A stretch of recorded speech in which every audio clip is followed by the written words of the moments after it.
예배는 안녕하십니까? 예배는 안녕하십니까? 라고 하는 제목으로 오늘 말씀을 함께 나누겠습니다. 예배는 자, 골라보세요. 예배는 하나님의 은혜를 받는 시간일까요? 아니면 하나님 앞에 우리가 무엇인가 드리는 시간일까요? 그렇게 이야기하자면은 예배는 하나님께 드리는 시간입니다. 혹 어떤 분은 예배 드려서 복 받아야지, 예배 드려서 은혜 받아야지, 예배 드려서 말씀으로 깨달아야지, 예배 드려서 하나님 주시는 감격을 누려야지, 이렇게 생각하고 이야기하는 분도 계십니다. 물론 그런 의미도 있죠. 그리고 그러한 은혜가 더 귀한 줄로 압니다. 그러나 예배의 근본은 하나님께 드리는 것입니다. 기억할 수 있기 바랍니다. 그래서 내가 하나님께 받았기 때문에 드리는 것이에요. 그래서 예배를 통해서, 이 예배 시간을 통해서 내가 받는다는 것이 아니라 항상 모든 시간 가운데서 하나님을 만나고 하나님께 받았기 때문에 특별히 구별되어진 이 시간을 통해서 하나님께 드리는 것이 우리 함께 모여서 드리는 예배의 의미인 줄로 깨달을 수 있기를 바랍니다. 예배를 통하여서 내가 무엇인가 받는다라고 할 때에 그것은 내가 중심이 되어지는 예배의 기가 쉽습니다. 그래서 은혜를 못 받으면은 예배에 실패한 것 같고, 내가 무엇인가 은혜와 감격과 깨달음을 얻지 못하면은 그 예배는 뭔가 잘못된 예배 같고 그런 생각을 합니다. 그 예배의 승패가 내가 중심이 되어지고 기준이 되어지기 때문입니다. 예배의 자리를 찾아가도 내가 은혜 받는 자리, 내가 복 받는 자리, 내가 감동받는 자리가 무엇인가를 찾아보고 그 자리가 예배의 자리인 줄 알고 나아가고자 합니다. 좋은 것 같아도 결국에는 자기 중심의 신앙의 모습인 것이죠. 그러나 하나님께 드리고자 하는 것은 하나님이 무엇인가, 하나님이 무엇을 원하시는가, 하나님 앞에 내가 하나님 앞에 무엇을 드릴 수 있는가를 먼저 생각하는 예배자의 모습입니다. 그래서 예배는 하나님께 드리는 것이다 라고 하는 것을 분명하게 기억할 수 있기를 바랍니다. 앞서도 이야기했지만 저는 우리 기쁨의 교회의 예배를 통하여서 예배의 감격을 회복하고 있습니다. 회복하였습니다. 그 전에도 수십 년 동안 예배했잖아요. 목사가 된 지 20년이 됐는데 목사로서 20년 동안 예배를 참여하기도 하고 인도하기도 했잖아요. 그 모든 예배가 의미 없는 예배는 아니었지만 상대적으로 여러분과 드려지는 지금의 예배가 저에게는 더 복이 되어집니다. 참 그것이 너무 감사하고 귀해요.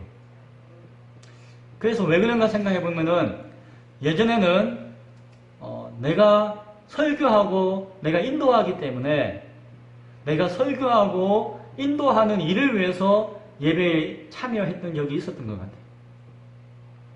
예배가 목사로서 나의 일이 되어서 예배에 참여했던 적이 많았던 것 같습니다. 한편으로는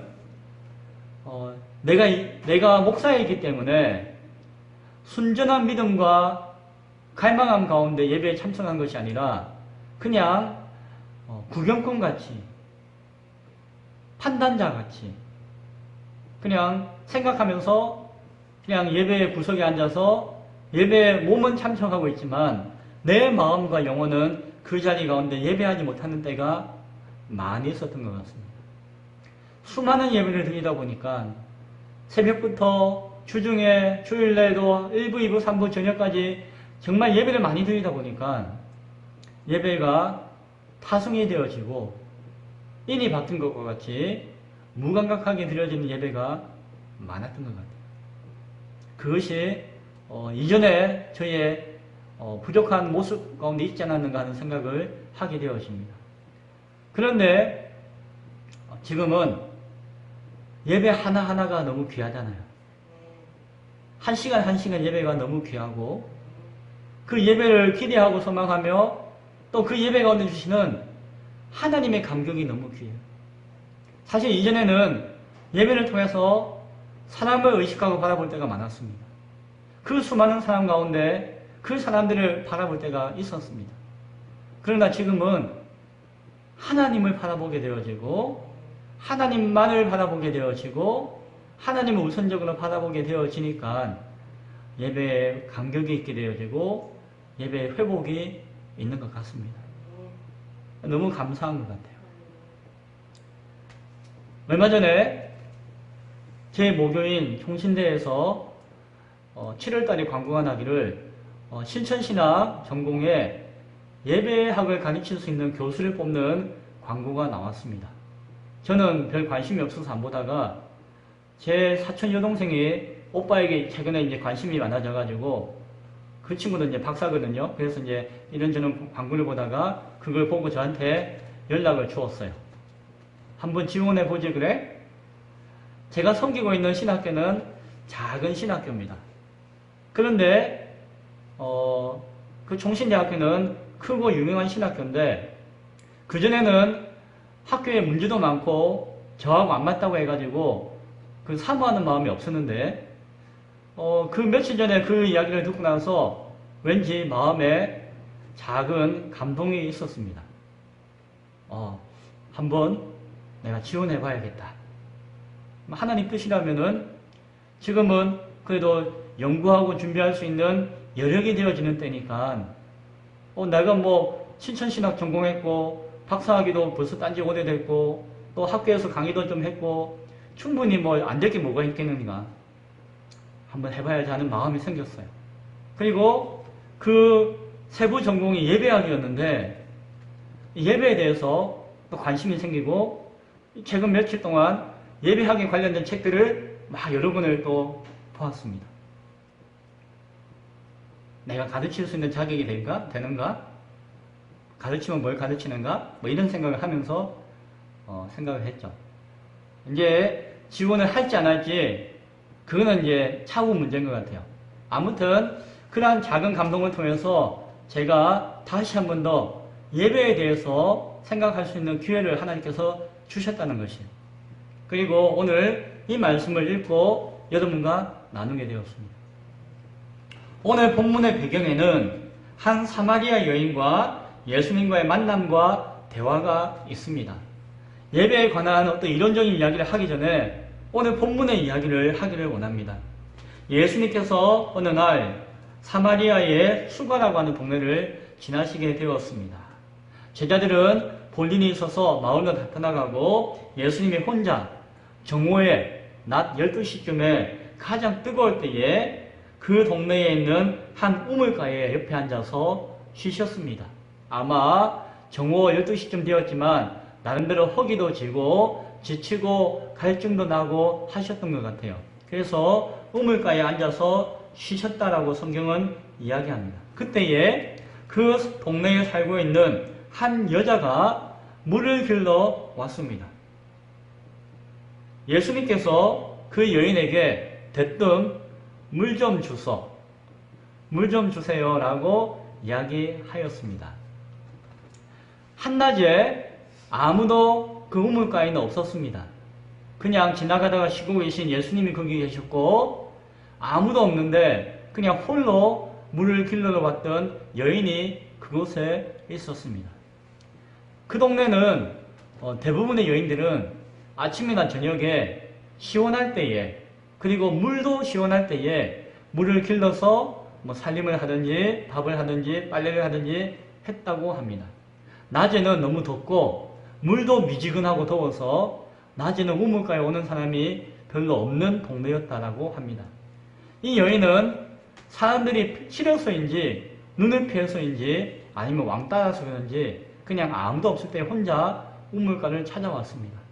아무도 없다라고 생각했는데 그게 한 남성 예수님께서 앉아 계시고 자신에게 물 좀 주세요 라고 이야기를 하는 것을 들었습니다. 성경을 읽어보면은 그 여인은 예수님께 뭐라고 이야기하는 거니? 아이고 그러세요. 아이고 뭔가 갈급하신가 봐요. 자, 물 한 잔 드세요 라고 한 것이 아니라 앞만 읽어봐도 예수님께 물 드렸다는 이야기가 안 나와요. 그리고 뭐라고 이야기하는 거니? 그렇다고 해서 낯선 사람이 자신에게 말을 걸었다고 해서 막 두려워하거나 막 도망가지도 않아요. 그냥 왜 나한테 물 달라고 하죠? 물어요. 그리고 여기는 물그릇도 없고 저 우물도 깊은데 어떻게 물 마시려고 여기 앉아 있습니까? 도저히 물 마실 수도 없는데 물 얻어먹을 수 있겠습니까? 라고 물어요. 그리고는 당신은 유대인인데 여기는 사마리아 동네인데 유대인과 사마리아인은 서로 상종하지 않는 그냥 서먹서먹한 사이인데 어떻게 당신이 이 동네 와가지고 물 달라고 합니까? 이 동네 물 당신이 마실 자격이 있습니까? 라고 물어요. 어찌 생각해보면은 참 빼딱하게 별로 안 주고 싶은 마음을 막 표현하는 것 같기도 하고 한편으로는 그냥 궁금해서 묻는 것 같기도 하고 이렇게 여인은 예수님에게 피하지 않고 옆에 서서 주거니 받거니 이야기하는 것을 성경을 통해서 보게 되어집니다. 그때에 예수님께서 그 여인에게 한마디 하십니다. 한 문장이네요. 뭐라고 이야기하는 거니? 이 물을 마시는 자마다 다시 목마르려니와 내가 주는 물을 마시는 자는 영원히 목마르지 아니하니라. 내가 주는 물은 그 속에서 영생하도록 솟아나는 샘물이 되리라 라고 말씀을 해 주셨습니다. 우리는 그 말씀이 뭔지 알죠? 이 우물물 당신의 여인이 길러러 갔지만 이 우물물 밤새도록 퍼마셔도 해가 되어지지 않는다. 그러나 내가 당신에게 주는 물이 있는데 이 물을 마시면 영원히 목마르지 않고 샘솟는 그 영생함이 당신에게 충만하게 되어질 것이다 라고 하는 말씀을 주셨어요. 이 여인은 이게 무슨 소린가 하고 의아해하면서 예수님을 쳐다봤을 것이에요. 당신이 물 파는 사람입니까? 하고 속으로 생각했는지도 모르겠어요. 우리처럼 야 정말 은혜로운 말씀이다 라고 생각은 안 했던 것 같아요. 이 여인은. 그래서 이 여인이 뭐라고 하는 거니? 그런 물이 있으면 자신에게 좀 달라고 해요. 그러면 내가 좀 목마르지 않으면은 여기에 물길로 이렇게 매일마다 오지 않아도 될 거니까 얼마나 좋겠습니까? 참 좋겠네요. 그런 물이 있으면 좀 주세요 라고 예수님께 반신반의하면서 이야기합니다. 웃으면서 이야기했을 수도 있겠죠. 그러나 예수님의 그 말씀이 무엇인지를 모르겠지만 그 여인의 마음에 꽂힌 것 같아요. 그리고 살짝 마음을 열고 예수님을 바라보았을 것입니다. 그런데 예수님께서 이제 조금 예수님에게 관심을 가지려고 하는데 생뚱맞게 뭐라고 이야기하는 거 아니? 가서 네 남편을 데리고 오라 라고 이야기합니다. 무슨 생뚱맞은 이야기입니까? 물 이야기하다가 갑자기 너의 남편을 데리고 오라 라고 이야기합니다. 다른 사람이 들었으면은 전혀 맥락도 없는 생뚱맞은 이야기다라고 할 것인데 예수님은 그 여인을 아셨죠. 그 여인은 예수님의 말이 가슴에 팍 꽂혔을 것입니다. 그렇죠? 그 말씀이 갑작스럽지만 예리하게 자신의 생각과 마음에 꽂히는 그런 경험을 그 순간에 여인은 했을 것입니다. 왜냐하면은 여인이 대답하기를 나는 남편이 없습니다. 뭔가 콱 꽂혔지만 침을 꿀꺽 삼키면서 이야기하기를 나는 남편 없는데요? 라고 이야기해요. 그때 예수님께서 장단을 맞추듯이 하시는 이야기가 옳구니 네가 남편이 없다 하는 말이 옳구나. 너에게 남편이 5이 있었는데 지금 있는 자도 네 남편이 아니구나. 아이고 그러니까 네가 남편 없다라고 하는 이야기가 거짓이 아니고 참말이구나 라고 이야기합니다. 이게 놀리는 이야기입니까? 무슨 이야기죠? 이게 듣기에 따라서는 이게 욕인지 칭찬인지 애매모호할 수도 있어요. 제가 보기에는 그래요. 나는 남편이 없다고 하는 여인에게 아이고 네가 예전에 남편이 5이 있었는데 지금 남편은 남편이 아니니까 남편 없다는 이야기가 참말이구나 라고 이야기하는 것이 마치 욕처럼 들리기도 하고 막 그래요. 애매모호한 이야기인 것 같아요. 그런데 예수님이 그렇게 이야기하신 것은 그 여인을 향한 모욕을 주려거나 하거나 비꼬는 말씀은 아니었던 것 같습니다. 예수님은 그 여인의 삶의 전부를 다 알고 계셨습니다. 그리고 그 여인의 마음과 생각도 다 꿰뚫어 보고 계셨습니다. 그 여인이 막 분해하거나 그 화날 이야기를 하시고자 한 것이 아니라 그 여인에게 내가 너를 알고 있고 너의 마음과 삶을 이해하고 있고 그리고 그 삶과 마음에 대해서 함께 나누기를 원한다라고 하는 그 뜻을 전하시고자 한 것이었고 이 여인도 아마 그러한 마음으로서 예수님의 이야기를 받아들인 것 같습니다. 남들 전혀 알지 못하는 처음 만난 그 예수님이 자신에게 그 이야기를 할 때에 그 여인은 그 마음이 무너져 내리고 녹아내리는 것을 경험하였던 것 같아요. 그래서 예수님에게 다가서서 뭐라고 이야기하는 거니? 당신은 선지자이신가 봅니다. 당신은 참 지혜와 놀라운 해안을 가지고 계신 훌륭한 분이신 것 같습니다. 이런 고백을 하게 되어져요. 예수님이 누군지 알지 못합니다. 그러나 이 여인은 예수님과의 짧은 대화 가운데 뭔가 느끼고 예수님 앞에 마음의 문을 열고 예수님을 의지하고자 하는 마음이 생겼던 것 같습니다. 그 이전에 이 여인은 세상에서 자기만큼 기구한 인생이 없다라고 여겼을 것이에요. 아이고 내 팔자야. 세상에 내 같은 사람이 있겠나. 그런 생각을 했을 것입니다. 아마 그 여인은 참 순수하고 착한 여인이었던 것 같아요. 이쁘장하고 매력도 있었던 것 같아요. 시집도 아마 빨리 갔을 것입니다. 그렇죠? 주변에서 많은 사람들이 중매한다라고 했을 것이고 많은 남자들이 그 여인에게 또한 프로포즈하고 다가오기도 했을 것 같아요. 그러나 그 여인에게는 어떠한 삶의 환경과 사정이 있었는지 몰라도 그 가슴에는 커다란 빈자리가 있었던 것 같습니다. 그 빈자리가 컸고 채워지지 못하였고 그러한 가운데 살고 있었던 여인이었던 것 같습니다. 오늘날 세상에도 수많은 사람들이 살고 있을 때에 자라온 환경이든지 자신의 성격의 문제든지 여러 가지 이유 때문에 가슴 가운데 커다란 빈자리를 두고 사는 사람들이 많이 있습니다. 그래서 어떤 사람은 돈을 열심히 모아가지고 돈으로 그 자리를 막 채우고자 하는 사람이 있습니다. 어떤 사람은 그냥 죽자 살자 먹는 걸로 먹고 또 먹고 개워서 또 먹고 해서 먹는 걸로 빈자리를 채우고자 하는 사람도 있습니다. 어떤 사람은 그냥 고민도 하지 않고 만찬을 읽고 그냥 PC방 가서 게임을 하고 열심히 밤낮으로 게임하면서 그냥 일하면서 무엇인가 다른 일로서 그 빈자리를 채우고자 하는 사람도 있을 것입니다. 어떤 사람은 춤추고 노래하고 흥겹게 지내면서 유흥을 통해서 그 빈자리를 채우고자 하는 사람도 있을 것입니다. 어떤 사람은 자신의 소욕과 육체적인 쾌락을 채워서 그 빈자리가 채워지는 것이라 여기며 애쓰는 사람도 있을 것입니다. 그러나 그것이 그 빈자리를 채울 수 있지 못하는 것을 우리는 잘 알고 있죠. 왜냐하면 그 빈자리의 주인공은 따로 있기 때문입니다. 이 여인은 아마도 남자를 통해서 그 빈자리를 채우고 싶어 했던 것 같습니다.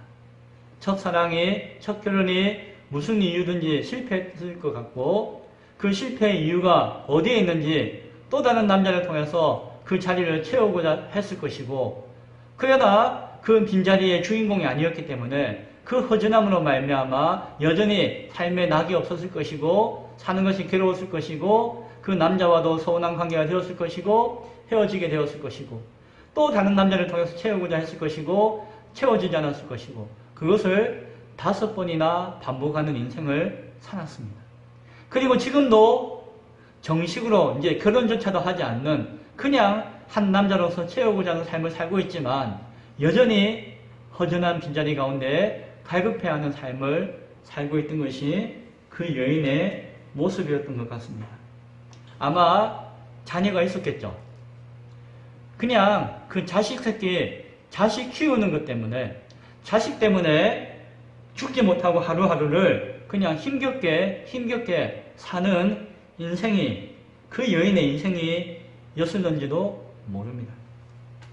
그래도 그 여인은 소망이 있는 여인이었던 것이 그렇고 그러한 삶을 살고 있었지만 그 인생의 갈급함 가운데서 사는 것이 무엇인가? 내가 왜 살아야 하며 이 빈자리를 무엇으로 채울 수 있을 것인가? 고민하기 시작했을 것입니다. 지금은 이제 내가 다른 것들로, 사람으로, 남자로, 다른 것들로 채워지지 않는다는 것을 알고 이 빈자리가 하나님의 자리인가 아닌가를 생각하기 시작한 것 같아요. 이 여인은 하나님이 누구시며 어떻게 하면은 하나님을 만날 수 있을 것인가, 하나님을 만나면은 나의 이 빈자리가 채워질 것인가에 대해서 고민하며 생각하며 하루하루를 살아가는 삶이 있었던 것 같습니다. 그 중심과 마음을 예수님은 보셨던 것이에요. 그냥 빈자리에서 울부짖는 여인이 아니었고 하나님을 찾고자 하는 마음은, 유대인들은 그들을 멸시하고 모욕하고 했으나 그들을 버려두지 않으셨던 것을 우리는 바라보게 되었습니다. 그 여인은 자신의 궁금했던 것, 우리의 조상들이 믿었던 그 믿음대로 그리심산에서 예배해야 됩니까? 아니면은 구약의 여호와 하나님을 신앙하면서 그의 성전이 있던 예루살렘에서 예배하는 것이 진정한 예배라고 이야기하는 정통 유대인의 가르침대로 거기에 가서 예배해야 합니까? 라는 갈등과 고민을 예수님께 토로하게 되었습니다. 그리고 예수님께서 그 여인의 질문을 받으시고 오늘 우리가 읽었던 이 말씀을 여인에게 들려주시는 것입니다. 그래서 오늘 우리는 이 말씀을 통해서 예배에 대한 소중한 가르침들을 깨닫게 되어집니다. 우선적으로 예배의 문제는 장소의 문제가 아니다라고 하는 것을 기억해야 합니다. 이 여인은 뭐라고 물어봅니까? 이 예배는 이 산에서 예배드리는 것입니까? 저 예루살렘 산에서 예배드리는 것입니까? 어디에서 예배드려야 합니까? 어디에 가면 하나님을 만날 수 있습니까? 라고 묻습니다. 그 물음은 단순히 장소의 물음이 아니라 그것은 예배드리는 자로서 어디서 어떻게 어떤 수단으로서 하나님을 만날 수 있습니까를 묻는 것입니다. 단순히 장소를 묻는 것이 아니라 내가 어떻게 하면은 하나님께 예배할 수 있습니까? 라고 하는 인간적인 수단과 방법에 대해서 묻고 있는 것이에요. 그런데 예수님이 주신 답변은 무엇입니까? 21절에 보니까는 여기도 아니고 저기도 아니라, 그런데 조금은 엉뚱하게 너희가 아버지께 예배할 때가 이르리라 라고 말씀합니다. 자, 이 여인은 어디서 예배드립니까? 라고 묻는데 예수님은 어디서가 아니라 언제라고 하는 때를 이야기하시는 것을 보게 되어집니다. 예수님이 이야기하시는 것은 사람의 시각으로 바라보는 예배가 아니라 하나님의 시각으로 바라보는 예배로서 눈을 돌려야 한다고 말씀하기를 원하신 것이에요. 사람의 방법과 사람의 수단으로서 예배하는 것이 중요한 것이 아니라 하나님의 때에 하나님을 만나는 것이 중요하다라고 말씀하는 것입니다. 장소의 가치와 인간적인 수단의 개념들을 초월하는 또 다른 가치를 말씀하고 계신 것입니다. 하나님과 인간이 만나는 것이 예배인데 그것은 성전을 통해서 만나는데 그 참된 성전은 어떠한 건물과 장소가 아니라 바로 예수님을 통해서 새롭게 지어지는, 예수님을 통해서 새롭게 완성되어지는 참된 성전을 통해서 만나게 되어질 것이다. 그때가 바로 지금이다 라는 이야기를 하시는 것입니다. 예수 그리스도의 성전은 십자가의 죽으심과 부활을 통해서 예수님께서 높아지는 그때에 온전히 드러나게 되어질 것입니다. 그러나 그 참된 성전은 바로 지금 그 여인이 만나고 있는 예수님을 통해서 이루어진다는 사실을 그 여인은 바라보기를 예수님은 원하셨다는 것입니다. 23절에 보면은 그때에 대해서 좀 더 구체적으로 표현하고 계신데, 그때는 영과 진리로 예배함으로 참되게 예배할 수 있는 때라라는 말씀을 하고 계신 것을 보게 되어집니다. 그때의 예배는 영과 진리 가운데 드려지는 예배여야 한다. 어떠한 수단과 방법과 장소가 아니라 하나님이 원하시는 예배, 그것은 영과 진리로 드려지는 예배이며 심지어는 하나님은 그러한 예배를 드리는 자를 찾으신다라고 이야기하고 있습니다. 이것은 무엇입니까? 이러한 예배를 드리는 자가 많지 않고 없을 수 있고 하나님은 그러한 자를 간곡하게 간절하게 찾아 계신다라고 말씀하고 있는 것입니다. 영과 진리로 드리는 예배는 무엇인가? 우리가 예배 시작할 때도 이 말씀을 제가 낭독해 드리죠. 그리고 예배에 기원의 기도를 하고 예배를 열지 않습니까? 그 의미가 무엇인지를 한번 오늘 마음에 새겨볼 수 있기를 바랍니다. 영과 진리로 드리는 예배, 이것은 아주 신령한 방법을 통하여서 그리고 진리와 진정성을 통하여서 드리는 예배라는 의미는 아니에요. 그래서 예전에는 이 말씀을 신령과 진정으로 예배드린다라는 표현으로서 번역하여 사용하기도 했습니다. 그런데 그러한 의미가 오해가 되어지니까 정말 우리가 정성을 다하여서 온 마음을 다하여서 그리고 중심을 다하여서 하나님께 예배드린다, 이렇게 내가 하나님 앞에 뭔가 이렇게 예배드린다는 것으로 오해할까봐 원래의 번역으로 원래의 뜻으로 바뀐 것이 영과 진리 가운데 드린다라고 하는 것입니다. 그런데 이것은 쉽게 이야기하면은 성령 안에서 예배드린다는 것이에요. 성령은 진리의 영이십니다. 성령을 통해서 진리이신 예수 그리스도를 우리가 알 수 있는 것이죠.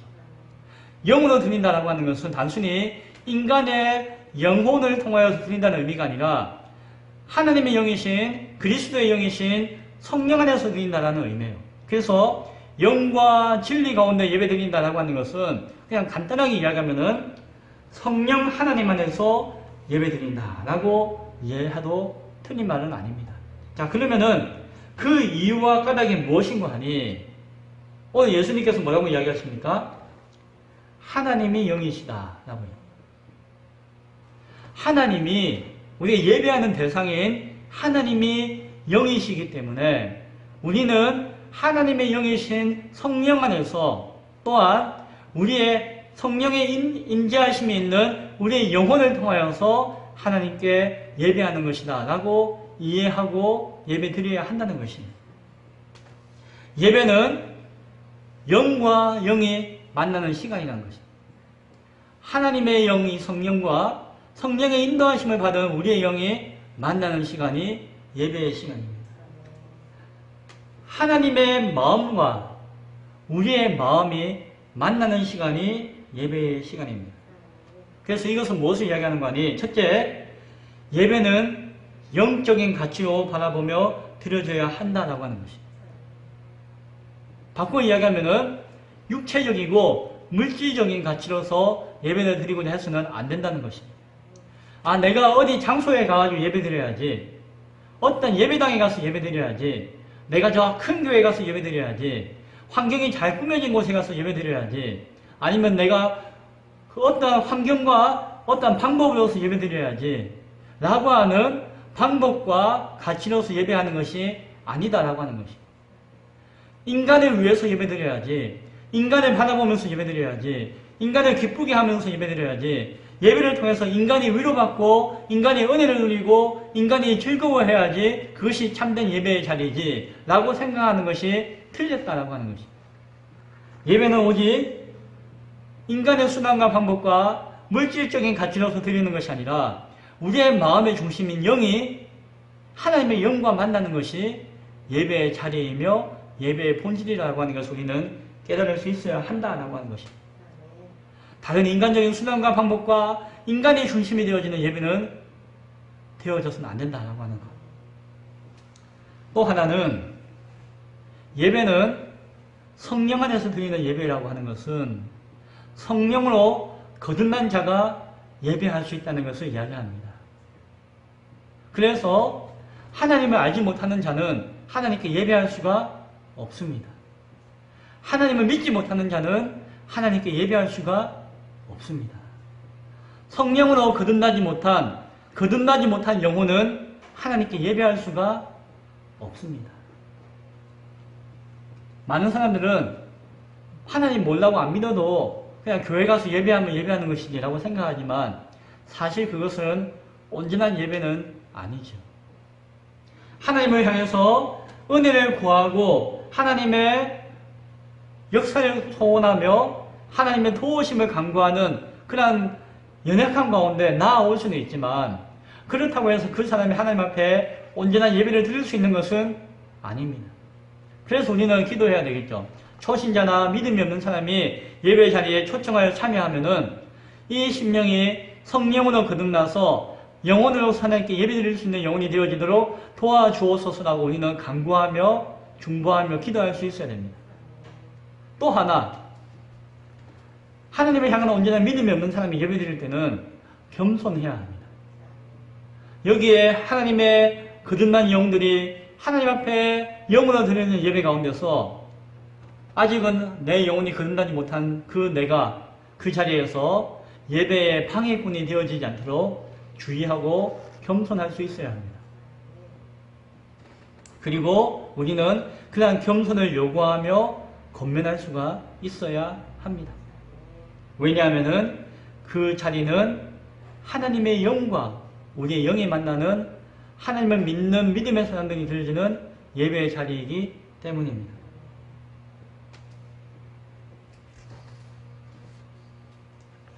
우리가 영이신 하나님을 예배하는 온전한 존재인가 아닌가를 어떻게 바라볼 수 있을까요? 여기 계신 분들은 하나님 앞에 거듭난 영으로 예배하는 줄로 믿습니다. 그런데 혹시 나는 부족한가 아닌가라고 생각한다면 몇 가지 기준을 가지고 한번 점검해 볼 수 있기 바랍니다. 하나는 내 안에 하나님의 은혜를 바라는 간절함이 있는지를 살펴보아야 합니다. 예배 자리에 나올 때에 예배 자리에 앉아서 우리 마음 가운데 그 갈급함이 있는지를 바라볼 수 있어야 합니다. 최소한 이 여인은 그 허전한 빈자리를 채우고자 하는 갈급함이 있었습니다. 예수님은 그 여인의 연약함 가운데 바라보시고 찾아오셨고 그 갈급함이 채워지는 경험을 이 여인은 하였습니다. 하나님과의 인격적인 만남과 대화를 통한 그 기대와 소원함이 우리 가운데 있는지를 돌아볼 수 있어야 합니다. 그냥 아무 생각 없이 왔다가 아무 생각 없이 간다면은 그래서 우리가 거듭나지 못한 영이든지 아니면은 예배자로서 온전치 못한 모습 가운데 있다라고 판단할 수 있어야 할 것입니다. 두 번째는 내 안에 하나님께 감사하고 기뻐하는 마음이 있는지를 살펴보아야 할 것입니다.